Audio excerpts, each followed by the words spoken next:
束だよいつかまた Nagsisimula ang pelikula sa pagsikat ng araw sa lungsod ng New York. Ang lungsod ay natatakpan ng nyebe at mga dekorasyong pamasko. Lumipat ang eksena sa isang apartment kung saan naghahanda ang isang babae. Ang kanyang pangalan ay Samantha Logan at siya ang bida ng kwento. Ipinapakita niya ang dalawang outfit sa kaibigan niyang si Lian para humingi ng kanyang opinyon. Lumalabas na pupunta siya para sa isang pagpupulong sa Christmas break at walang ideya kung tungkol saan ito. Naghanda si Samantha at umalis para sa pagpupulong. Pagdating sa lokasyon, nakakita siya ng isang lalaki na nakadamit bilang si Santa Claus at pagkatapos ay binigyan ito ng pera bilang pagpapakita ng kanyang mabuting kalikasan at diwa ng Pasko. Ang pagpupulong ay kasama ng opisyal ng isang non-profit organization. Dahil siya ay isang guro, gusto nilang siya ang magpatakbo ng kanilang Educate NYC Summer Program. Nais ng mga opisyal na italaga siya sa loob ng 3 taon para sa programang ito, at bibigyan siya ng ilang araw ng Christmas holiday upang pag-isipan ang tungkol dito. Pagkatapos ng pagpupulong, tinawagan ni Samantha ang kanyang kasintahan para kumpirmahin ang kanilang date. Bumili siya ng kape, at hindi nagtagal ay dumating ang kanyang kasintahan. Ang kanyang pangalan ay Alexander at nagtatrabaho siya bilang isang diplomat. Si Alexander ay isang European na nagtatrabaho sa Amerika. Habang naglalakad silang dalawa, sinusundan sila ng kaibigan ni Alexander kaya naisip ni Samantha na ito ay kakaiba. Nang nalaman ni Alexander na inalok siya ng trabaho bilang direktor ng summer program, ang sabi niya ay kailangan nilang magdiwang. Nang gabing iyon, nagkaroon silang dalawa ng pagdiriwang sa isang fine restaurant. Excited na si Samantha sa bagong pagkakataon. Ngunit sa katotohanan iyon, hindi na siya magkakaroon ng anumang mga summer vacation. Dahil sa narinig ay tila namutla ang mukha ni Alexander. Nang napansin ito ng dalaga, itinanggi ito ni Alexander ngunit sa lalong madaling panahon ay ipinagtapat na gusto niyang maglakbay kasama siya sa kanyang bansang Madelvia at manatili doon sandali. Nanunuya si Samantha dahil maging siya ay hindi na makakadalaw pa sa kanyang pamilya para sa Pasko, at gusto ni Alexander na iwan niya ang lahat at sumama sa kanya. Inamin ni Alexander na bago siya makilala ay wala siyang balak na manatili rito ng matagal, ngunit nais ng kanyang pamilya na makita siya muli. Pagkatapos ay sinabi ng dalaga ang tungkol sa pagdiriwang ng Pasko pabalik sa kanyang bayan sa Maple Falls at tila nasa sabik. Kinaumagahan, paalis na si Samantha patungong Maple Falls nang nakatanggap siya ng tawag mula kay Alexander na nagsasabi sa kanya na nami-miss siya nito. Ngumiti siya at ibinaba ang tawag dahil may flight siya na kailangang marating sa tamang oras. Sa kabilang banda, nag-text si Alexander sa kanyang ina at nagpapaalam na hindi siya makakauwi sa Pasko. Agad siyang tinawagan ng kanyang ina na galit sa biglaang pagbabago ng mga plano. Dahil hindi alam ng kanyang pamilya ang tungkol kay Samantha, sinabi niya na inimbitahan siya ng isang kaibigan na nagngangalang Sam para magpasko. Sinisikap ng kanyang ina na ipaalala sa kanya na mayroon siyang mga responsibilidad na dapat gampanan, ngunit tinapos niya ang tawag na nangangakong tatawagan ang ina sa Pasko. Nakarating si Samantha sa Maple Falls at sinundo ng kanyang ama na si Jim Logan. Niyakap siya ng mahigpit ng kanyang ina na si Sandra Logan. Nangangamoy sa bahay ang pagkain na niluluto ni Sandra, dahil nakauwi na rin si Samantha pagkatapos ng mahabang panahon. Kinaumagahan, habang bumabagsak ang nyebe sa Manhattan, kinuha ni Alexander ang kanyang mga gamit at sumakay sa eroplano patungo sa kanyang destinasyon sa Maple Falls. Nang gabing iyon, nasa labas si Samantha at ang kanyang pamilya para sa hapunan. Nakita niya ang isang matagal ng kaibigan na si Heidi na isang waitress. Sinimulan niyang bombahin si Samantha tungkol sa kanyang buhay sa lungsod at binanggit din ang kanyang ex na si Patrick. Sinubukan ni Heidi ang ideya na makipagbalikan kay Patrick, ngunit pinigilan ito ni Samantha sa pamamagitan ng pagbanggit kay Alexander. Pagkatapos ay iniwan ng kaibigan para samahan ang kanyang mga magulang sa hapunan. Sa kabilang banda, pagkarating ni Alexander sa Maple Falls ay nagmaneho upang sorpresahin si Samantha, ngunit pinahinto siya ng pulis sa kanyang daan para suriin ang kanyang lisensya at pagpaparehistro. Pagkatapos ay nagkaroon ng perpektong pagkakataon si Alexander na humingi ng tulong sa pulis para tulungan siyang mahanap ang lugar ni Samantha. Sinabi sa kanya ng pulis na ang pamilyang Logan ay may tradisyon ng Miyerkules ng gabi na pumunta sa Archie's Diner, at matatagpuan niya sila doon. Habang nagmaneho paalis si Alexander ay nakatingin sa kanya ang pulis. Sa Archie's Diner, si Samantha ay kumakain ng sandwich at nagkomento sa kung gaano ito kasarap. Sa parehong sandali ay biglang nakita niya si Alexander na pumasok sa pintuan. Laking gulat niya nang makita siya doon, at ipinakilala ito sa kanyang mga magulang. Malugod siyang tinanggap at pinaupo. Ngunit bago pa man siya makaupo ay inilapag ni Heidi ang tray na dala niya at tinawag si Alexander bilang si Prince Alexander. Si Samantha ay naguguluhan, ngunit bago maipaliwanag ni Alexander ang sitwasyon, si Heidi ay sumisigaw sa pananabik at sinabi sa lahat na siya ay si Prince Alexander Hendricks, ang Crown Prince ng Moldavia.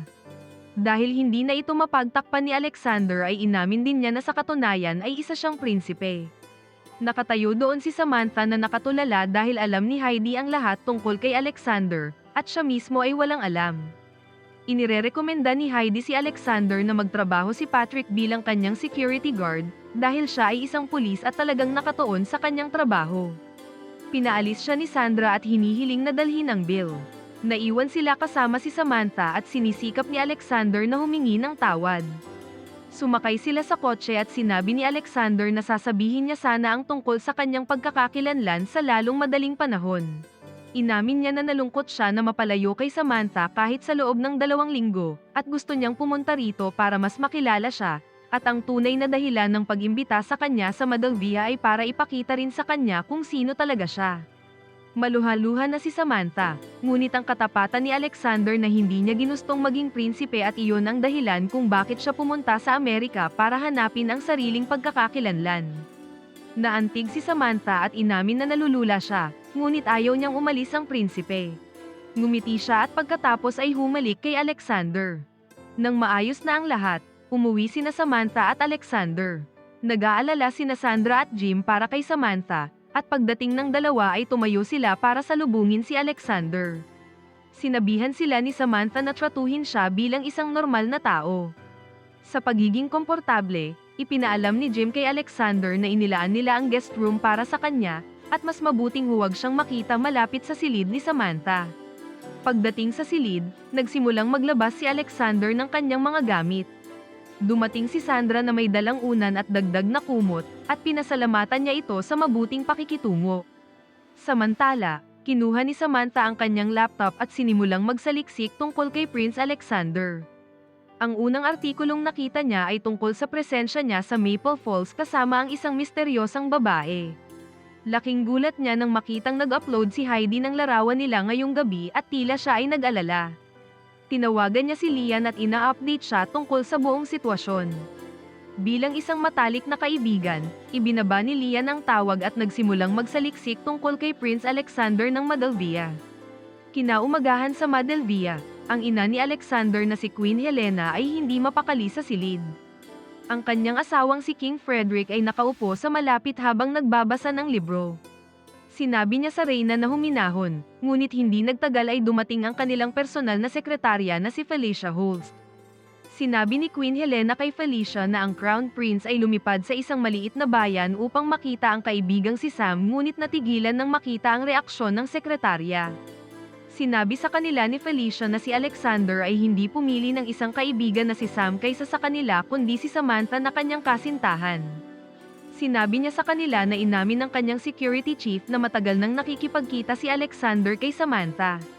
Si Queen Helena ay natigilan dahil gusto niyang pakasalan ng prinsipe si Lady Clara Jensen na perfect match para sa kanya. Pagkatapos ay ipinakita ng sekretarya sa kanila ang artikulo tungkol kina Alexander at Samantha. Nagsimulang mag-alala si Queen Helena ngunit nag-aalok si Felicia na makipag-usap kay Alexander. Sumang-ayon si Queen Helena at nagpadala ng mensahe kay Prince Alexander.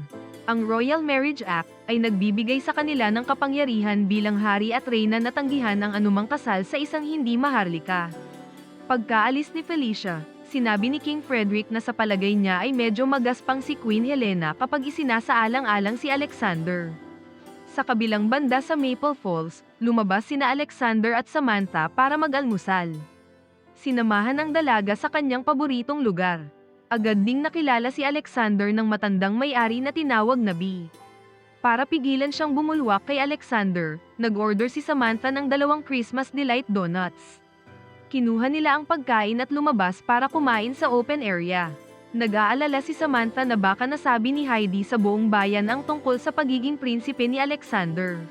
Sinabi ng prinsipe sa kanya na huminahon at magsaya, dahil maaari naman nilang harapin ang mga isyu ng maharlika sa ibang pagkakataon. Pagkatapos kumain ng donut, pumunta sila sa Archie's Diner para humigop ng kape. Habang papalabas, nasalubong nila ang pulis na tumulong kay Alexander noong isang araw. Si Alexander ay todong ngiti, ngunit ang kanyang ngiti ay naglaho nang ihayag ng pulis na dati siyang nakikipag-date kay Samantha. Lumabas na siya ay walang iba kundi si Patrick. Sinabi ni Samantha kay Alexander na matagal na ang nakalipas at sila ay naghiwalay. Pagkaalis ni Patrick, dumating si Heidi na sobrang nananabik na makita si Alexander. Kinumpronta siya ni Samantha para sa pag-upload ng kanilang larawan, at nagsimula siyang magdahilan ngunit sinabi ni Alexander na ayos lang, at pagkatapos ay pumasok siya sa trabaho. Pagkatapos ng almusal, bumalik sila sa bahay at nakita si Jim na naghuhugas ng mga pinggan. Ibinigay ni Alexander ang isang parsela na binili niya para kay Jim mula sa Biz, at binalaan siya ni Samantha na huwag sabihin kay Sandra. Ngunit bago pa man ito makagat ni Jim, dumating si Sandra ngunit wala silang ideya na naghihintay sa kanila ang problemang mas malaki kaysa kay Sandra. Nang tumunog ang doorbell, pumunta si Sandra upang buksan ang pinto at nakita si Felicia. Hiniling ng sekretarya na makita si Alexander at inanyayahan siya sa loob ng bahay. Pagkapasok, ipinakilala ni Alexander si Felicia sa lahat at pagkatapos ay nagtanong tungkol sa kanyang dahilan kung bakit ito naroroon. Humingi ng paumanhin si Felicia sa panghihimasok at hiniling kay Alexander na samahan siya sa hotel. Paglabas nila ay sinundan sila ni Samantha palabas. Habang pinagmamasdan niya ang mga ito, bumabalot sa kanya ang kalungkutan. Upang pasayahin siya, nag-aalok si Jim na samahan siya sa labas upang mamasyal. Sa kanilang pagpunta sa hotel, inakusahan ni Felicia si Alexander na iniwan ang kanyang security detail sa New York at itinatago ang kanyang pagkakakilanlan. Inamin ng prinsipe na mahal niya si Samantha at ayaw niya itong mag-alala sa pamamagitan ng pag-uusap tungkol sa kanyang maharlikang pagkakakilanlan. Napabuntong hininga si Felicia at sinabi na narito siya para sa kanyang mga maharlikang tungkulin at aalis din ito sa loob ng ilang araw. Bago bumaba ng kotse, nagkomento siya na si Samantha ay kaibig-ibig at mahusay siyang pumili. Sa kabilang banda, dinala ni Jim si Samantha sa isang tindahan ng alahas. Para sa ika-30 anibersaryo ng kasal, lumabas na binibigyan ni Jim si Sandra ng regalo na magandang pares ng mga hikaw na brilyante. Napabuntong hininga si Samantha nang makita ito at tinatawag silang perpekto para sa isang reyna. Usapang reyna, nag-aalala si Queen Helena sa Madelvia para sa kanyang nag-iisang anak na si Alexander. Lumabas na nagulat si Felicia na si Samantha ay isang kaibig-ibig. Kinampihan ni King Frederick si Alexander at sinusuportahan ang kanyang mga desisyon, habang gusto pa rin ni Queen Helena na si Lady Clara ang kanyang magiging manugang. Nagsimula siyang mag-isip at makabuo ng isang masamang plano. Balik sa Maple Falls, matapos bilhin ng mag-ama ang kanilang regalo at pauwi na rin, tinanong ni Jim ang kanyang anak kung lilipat siya sa Madelvia para kay Alexander, at napabuntong hininga dahil hindi ito madaling desisyon. Sinabi ni Samantha sa kanyang ama ang tungkol sa bagong alok na trabaho na nagbubukod sa kanya sa New York sa loob ng ilang taon, at wala siyang ideya kung ano ang magiging kahulugan nito para sa kanya at kay Alexander. Sinabi sa kanya ni Jim na alam nila na siya ay nakalaan para sa isang mas malaking buhay kaysa sa Maple Falls, at dapat niya itong isabuhay. Samantala, matapos ang pag-uusap kasama si Felicia, hiniling ni Alexander sa driver na ihatid siya pabalik sa lugar ni Samantha at inutusan na iwan siyang mag-isa sa natitirang bakasyon. Samantala sa Madelvia, tinawag ni Queen Helena si Lady Clara sa kastilyo at humingi ng tulong sa kanya. Sinabihan niya si Lady Clara na bisitahin si Alexander sa Amerika para ipaalala ang kanyang mga tungkulin sa bansa. Nang maglaon sa araw na iyon, pinalamutian ng pamilyang Logan ang Christmas tree at masayang isinalaysay kay Alexander ang lahat ng kanilang mga kwento. Inamin niya noon na ni minsan sa buhay niya ay hindi siya nagdekorasyon ng Christmas tree. Nang marinig ito, hinikayat siya ni Samantha na tumulong sa pagdedekorasyon ng mga Christmas tree. Sa kabilang banda, natagpuan ni King Frederick si Queen Helena na sinasabi ang tungkol sa kanyang plano. Naniniwala pa rin siya na sina Alexander at Samantha ay meant to be pero pinuputol na niya ito. Sinasabing ikakasal lang ang anak nila sa isang maharlika. Sinusubukan ng hari ng mga tuwiran sa pagsasabing, talagang mahal ni Alexander si Samantha at ang pagpapadala kay Lady Clara doon ay makakasira lamang sa kanyang kaligayahan. Samantala sa Maple Falls, ang lahat ay tumungo para sa isang gingerbread house making competition. Habang sina Alexander, Samantha, at Jim ay nakikilahok sa kompetisyon, nag-uusap sina Felicia at Sandra. Iniharap ni Sandra ang kanyang mga reserbasyon, at nabigla si Felicia dahil sino ba naman ang tututol na ipakasal ang kanilang anak sa isang prinsipe. Nang maramdaman ang pagtaas ng tensyon, pumunta sila sa mesa kung saan ang iba ay gumagawa ng bahay. Lumabas na isa pala si Patrick sa mga hurado sa programa, at nang banggitin ni Jim na tinulungan ni Patrick si Samantha sa bahay ilang taon na ang nakararaan, si Alexander ay hindi naging komportable. Matapos ang oras, napag-alaman na sina Alexander at Samantha ay gumawa ng isang buong kastilyo mula sa gingerbread, at sila rin ang nanalo sa kompetisyon. Sa sandaling ito, dumating ang isang reporter kasama ang kanyang cameraman at nagsimulang magtanong kay Alexander, ngunit bago lumala ang mga bagay, sinabi ni Felicia sa mga gwardya na samahan sila palabas. Pagkatapos ng kompetisyon sa gingerbread house bago umalis, pinuri ni Felicia si Samantha ngunit bago siya makaalis ay dumating si Lian. Mas lalong sumaya si Samantha na makita ang kanyang matalik na kaibigan, at nagpa siya si Alexander na lisanin ang guest room para kay Lian at lumipat sa hotel. Sumakay siya sa kotse kasama si Felicia at ipinagtapat na ang paglalakbay na ito ay sinadya upang siya at si Samantha ay magkasama, ngunit pakiramdam niya ay patuloy na dumarating ang mga problema. Pinayuhan naman siya ni Felicia na magkaroon ng ilang pananampalataya at pagkatapos ay sinabi nila ang kanilang huling pamamaalam. Ngunit bago makaalis si Felicia papuntang airport, nakatanggap siya ng tawag mula kay Queen Helena kung saan ipinaalam sa kanya ang tungkol sa sitwasyon. Dahil darating si Lady Clara sa Maple Falls, inutusan ng reyna si Felicia na manatili. Nang maglaon sa gabing iyon, umupo sina Lian at Samantha sa kanyang kama, at si Lian ay interesado sa kung ano ang nararamdaman niya tungkol sa lahat. Inamin ni Samantha na nag-aalala siya pero gagawin niya ang lahat gaya ng ginagawa nila tuwing Pasko. Kinaumagahan, nagising si Samantha sa isang good morning message mula kay Alexander. Hinihiling nito sa kanya na lumabas at magkita sila sa Biz. Nang makarating siya sa Biz, nakita niyang naghihintay na sa kanya si Alexander. Umorder na pala siya ng paborito niyang Christmas Delight Donuts. Isang lalaki ang nagbigay sa kanila ng pamphlet tungkol sa Maple Falls Christmas Hayride. Napabuntong hininga si Samantha dahil nag-aalala siya sa mga reporter at paparazzi na sumusunod sa kanila. Nag-aalok si Alexander na bumalik na lang ito sa New York kung iyon ang magpapaginhawa sa kanya, ngunit gusto ng dalaga na makasama siya rito. Dahil kasama niya ang prinsipe sa bawat sandali ay nasa ilalim sila ng pagbabantay ng paparazzi. Gusto niyang sumakay sa hayride para subukan kung kakayanin niya ito. Sa kabilang banda, umalis si Felicia sa kanyang silid at pumunta sa katabing silid kung saan niya nakita si Lady Clara. Ipinaalam ni Felicia na wala si Alexander sa kanyang silid sa hotel. Nakabalik si Alexander sa hotel at laking gulat niya nang makita si Felicia na lumabas sa silid ni Lady Clara. Dahil hindi niya alam na nandito si Lady Clara, siya ay lubos na naguguluhan. Sinabi niya na si Samantha ay nagsisikap kung saan sinusubukan na maunawaan kung ano ang kanyang buhay, at hindi niya nais na sirain lamang ito ni Felicia o ng sinuman. Pinayuhan siya na ihinto ang pagsisikap na protektahan si Samantha dahil kailangan niyang malaman kung ano ang kanyang pinapasok bago ganap na gawin ito.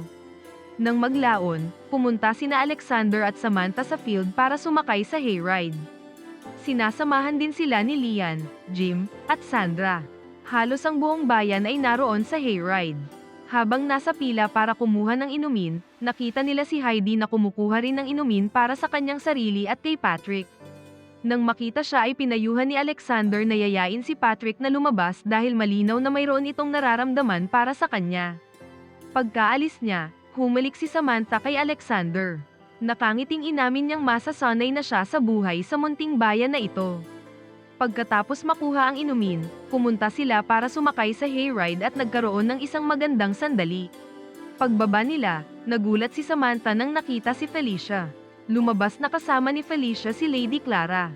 Natigilan si Alexander at pagkatapos ay lumapit sa kanila para itanong kay Lady Clara kung ano ang ginagawa niya dito.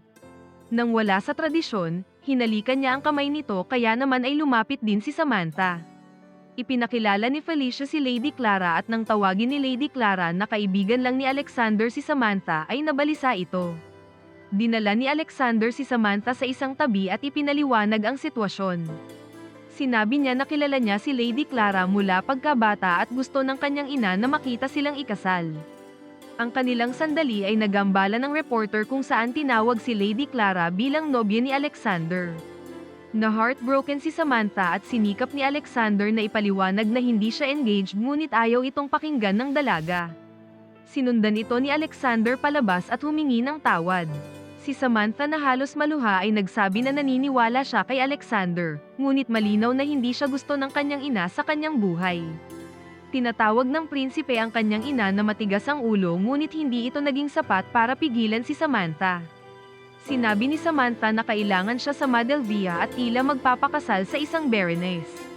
Ngunit siya sa kabilang banda ay may buhay sa New York, at nais ng isang kasintahan na hindi kailangang kontrahin ang kanyang pamilya para lamang mahalin siya.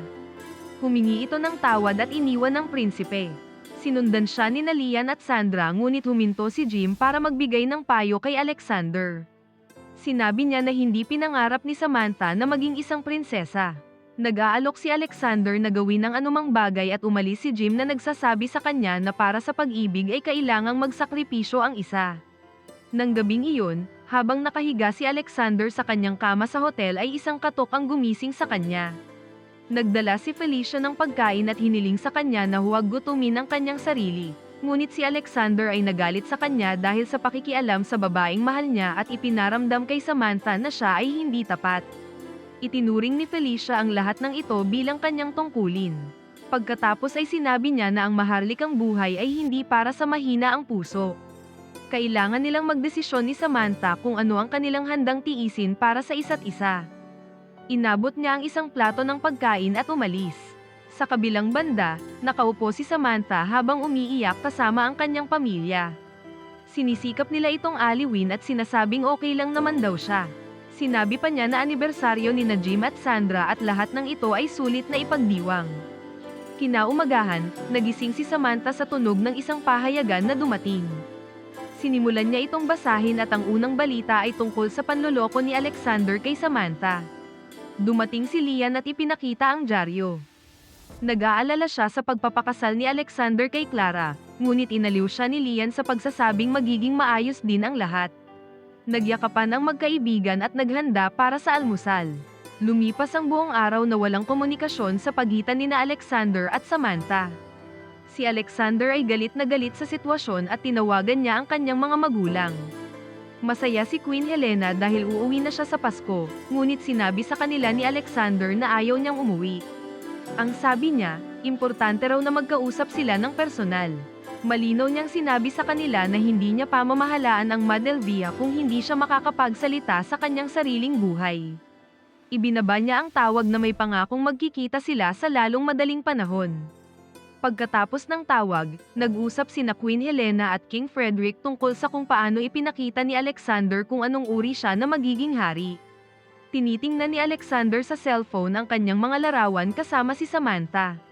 Sa kabilang banda, naghahanda sina Samantha at Lian para sa gabi habang si Alexander ay nag-iimpake ng kanyang mga gamit at ang mga alaala ng kanilang pinagsamahan ay bumabaha sa kanyang isipan.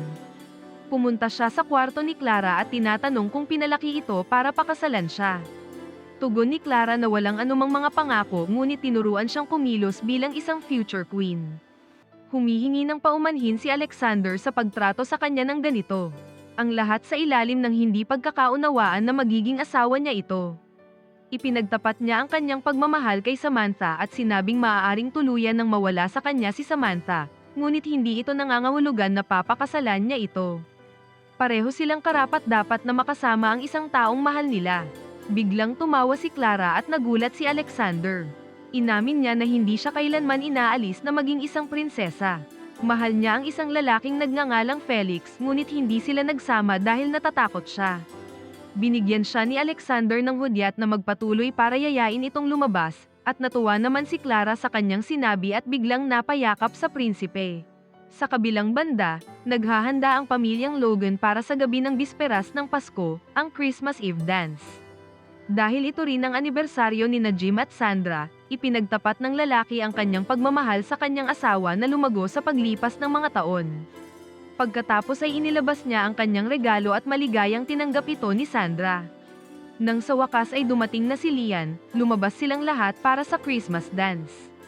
Samantala, si Alexander ay naghahanda na sa pag-alis. Dinala ng kanyang driver ang kanyang bag sa kotse at naiwan siya sa silid kasama si Felicia. Sinabi niya sa sekretarya na itinuring ng kanyang ina na hindi karapat-dapat si Samantha para sa pagiging maharlika, ngunit karapat-dapat ba siyang maging isang maharlika mismo? Tinatanong niya kung malibang igalang ang kanyang sariling kagustuhan, at hindi lamang dahil sa obligasyon. Napangiti si Felicia at sinabing, bakit kailangan mong pumili sa dalawa? Bakit hindi mo ma-modernize ang monarkiya? Pagkasabi nito ay umalis na rin si Felicia. Para sa taunang Christmas dance sa Maple Falls, ang buong bayan ay natipon. Nang makarating sa venue, pumunta sina Jim at Sandra para sumayaw. Kasama si Lian, ipinagtapat ni Samantha na nami-miss niya si Alexander. Hindi nagtagal, dumating si Patrick at nagpasalamat siya sa pagpapahinto sa mga reporter noong isang araw. Ngumiti siya at sinabing gusto niya palagi ang pinakamahusay para sa kanya. Dumating si Heidi na sumabad sa kanilang pag-uusap, at sinabi na gusto ng komite na magbigay siya ng talumpati para igalang ang anibersaryo ng kanyang mga magulang. Pagkaalis ni Samantha, sinabi ni Heidi kay Patrick na alam niya ang pakiramdam ng magmahal ng taong may mahal ng iba. Natatawang sinabi ni Patrick na hindi siya in love kay Samantha. Nakita ito ni Heidi na isang perpektong pagkakataon kaya naman ay ipinahayag ng dalaga ang kanyang nararamdaman para kay Patrick, at ang dalawa ay pumunta sa dance floor. Pagkatapos ng sayawan, pumunta si Heidi sa entablado at inanyayahan si Samantha. Sinimulan ni Samantha ang kanyang talumpati sa pamamagitan ng pagbati sa lahat ng maligayang Pasko. Sinabi niya sa lahat na noong maliit pa siya ay hindi niya alam na ang bisperas ng Pasko ay anibersaryo ng kanyang magulang, dahil hindi sila kailanman nag-abala tungkol dito. Habang nagbibigay siya ng talumpati, biglang pumasok si Alexander sa venue. Habang kinukwento ang love story ng kanyang magulang ay tumulo ang luha sa kanyang mga mata at nagsimula siyang mautal. Dinugtungan ni Alexander ang kanyang pangungusap at ang lahat ay nagulat nang makita siya. Bumaba si Samantha sa entablado at kinausap si Alexander. Ipinagtapat niya ang kanyang pagmamahal sa dalaga at sinabi na ang isang pinuno ay hindi tumatanggap ng mga limitasyon ngunit hinahamon sila. At ngayon, sa unang pagkakataon sa kanyang buhay, naniniwala siya na kaya niyang maging pinuno, iyon ay kung nasa tabi niya lang ito. Ipinagtapat ni Samantha at Alexander ang kanilang pag-ibig sa harap ng mga tao sa buong Maple Falls at pagkatapos ay hinalikan ng isa't isa. Nagpalakpakan ang karamihan. Muling umakyat si Heidi sa entablado at inanunsyo na sa taong ito, ang hari at reyna ng Maple Falls ay walang iba kundi sina Samantha at Alexander. Naghawak kamay ang isa't isa at pumunta sa dance floor. Kinaumagahan, nakaupo sina Samantha at Alexander sa bahay ng pamilyang Logan at nagdiriwang ng Pasko. Iniisip ng prinsipe ang kanyang mga magulang sa nakikita kung gaano kasaya ang Pasko dito. Nang marinig ang kanyang kahilingan, inilabas ni Samantha ang kanyang tablet at naglaan sila ng oras para sa kanyang mga magulang. Natutuwa si Queen Helena na makita si Alexander, at sinabi ng prinsipe na ito ang kanyang ideya na makipag-ugnayan sila sa kanyang mga magulang sa Pasko.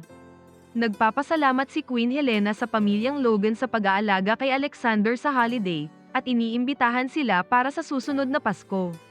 Natapos ang pelikula pagkaraan ng isang taon kasama sina Samantha at Alexander na sumasayaw sa Royal Palace ng Madelvia. Ano ang masasabi mo sa pelikulang ito? Mag-comment lang po sa ibaba, at kung nagustuhan mo ang video, mag-like at mag-subscribe para ma-notify kayo sa susunod nating upload. Maraming salamat!